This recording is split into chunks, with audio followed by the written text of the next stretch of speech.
나는 누구인가? 나는 누구인가라는 이 질문은 하나의 철학적 명제다. 내가 누구인가를 쉽게 말할 수 있는 사람은 아마 드물 것이다. 겉으로 보이는 나는 내 형상일 뿐이다. 강렬한 눈빛, 결연한 의지, 고독과 우수까지 엿보이는 자화상으로 널리 알려진 조선시대. 선비화가 공제 윤두서의 자화상도 한 장의 그림일 뿐 자신의 진면목은 아니다. 너 자신을 알라고 말한 소크라테스도 자신이 누구라고 말하지는 않았다. 평생에 걸쳐 오직 삼파술이라는 대화를 통해 그리스 시민에게 진리를 일깨우고자 했던 그는 그의 연설이 귀족주의에 몰리고 민주주의를 비난하며 청년들을 현혹한다는 죄목으로 사형 판결을 받았다. 그리고 그는 악법도 국법이다라는 유명한 말을 남기고 죽음을 의연하게 맞이했다. 평소에 이 질문을 화두로 몰두해온 나 자신도 내가 누구다라고 말할 수 없다. 어디서 왔다가 어디로 가는 존재인지 모른다. 미로의 인생길을 걸어오면서 생을 다하면 죽을 것이라는 단순한 생각밖에 없다. 자유부인을 쓴 정비석은 금강산 기행문 산정무안을 통해서 고작 70생애에 각축하다가 한 웅큼부토로 돌아가는 것이 인생이라고 말했고, 나 하늘로 돌아가리라 아름다운 이 세상 소풍. 끝내는 날 가서 아름다웠다라고 말하리라 했던 시인 천상병은 죽음을 앞두고 자기 인생이 먼 우주 어떤 행성에서 떠나와 이곳 아름다운 지구에 와서 한동안 여행 잘하고 떠나는 것이라고 말했다. 내가 누구인지, 왜 이 세상에 왔다가 죽음으로 생을 마감해야 하는지. 나도 나를 모를 뿐 어느 누구도 자기 자신이 어떤 존재라고 말할 수 있는 사람은 드물 것이다. 생물학적으로 말하면 나는 부모의 본능적 욕구로 어쩌다 태어난 존재일 뿐이다. 나는 어릴 때는 무엇이든지 다른 사람들에게 지지 않으려 했고, 부와 명예와 사회적 지위를 삶의 최고 가치로 인식하고 살았다. 청년이 되고 나이가 들면서 인생이란 무엇인가, 나는 무엇 때문에 살아가는 것인가를 회의하기도 했다. 그런 가운데 내 주변을 살피게 되었고, 다른 사람들도 나처럼 모두 이 세상을 살아가는 소중한 존재라는 것을 인식하게 된 것이다.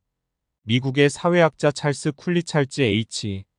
쿨리는 다른 사람의 눈에 비친 자신을 보면서 자아를 발견한다고 말했다.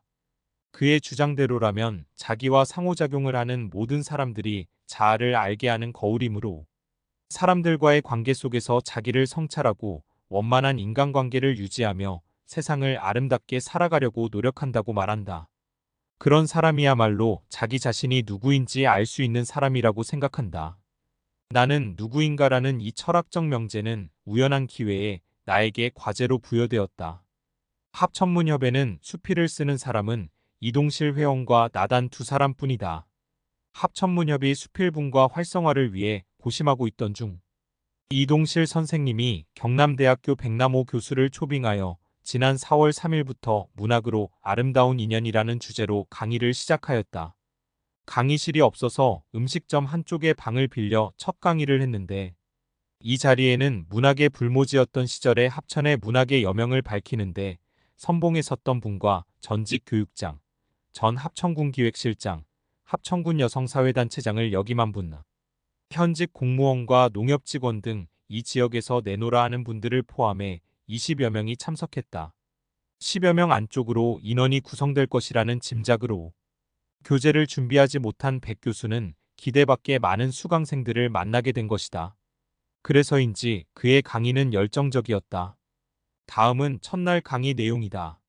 이미 읽어본 사람들은 다 알고 있는 작품 내용이지만, 나의 형제여 로 시작하는 해밍웨이의 노인과 바다, 에밀 레브론테의 폭풍의 언덕, 톨스토이의 부활, 토마스 하디의 테스, 진수의 삼국지 등 다양한 인간 군상의 모습을 통해 삶의 길을 제시하는 문학작품들을 소개하였다.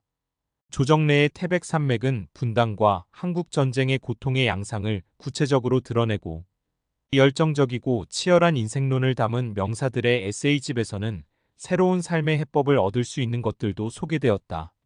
삶이 힘들어 주저앉고 싶을 때 이런 작품 속의 갈등을 해소할 수 있는 열쇠가 있고, 유토피아가 있다며 이것은 문학의 힘이라고 강조하였다. 이러한 힘을 믿는 사람들이 요즘 자신의 문학 강의실을 찾는데, 여기에는 남녀 젊은 층은 물론 직장 은퇴를 앞둔 노령층에서도 작가를 지망하는 사람들이 많다고 한다. 그러면서도 이들은 작가가 되면 더욱 좋겠지만 그저 책을 읽고 글을 쓰는 것이 좋고 문학하는 사람들과 어울리는 것이 행복하다고 말한다. 그리고는 문학작품은 특정한 사람의 전유물이 아니고 문학에 열정을 갖고 고뇌하고 번민하는 평범한 사람들의 것이라고 말하며 문학이란 외딴집 농가의 식탁을 밝히는 작은 등불과 같아서 수십 리 떨어진 길 잃은 사람에게 구원의 이정표가 될 수도 있고 다양한 삶의 얘기들을 풀어내며 자신과 비슷한 처지에 있는 사람들의 영혼을 달래고 위무해주는 생명수 같은 글 한 편이 나올 수도 있는 것임을 믿는다고 강조했다. 문학지망생들에게는 문학이라는 잘 보이지 않는 어두운 밤길을 안내하는 북극성과 같은 이야기들이다.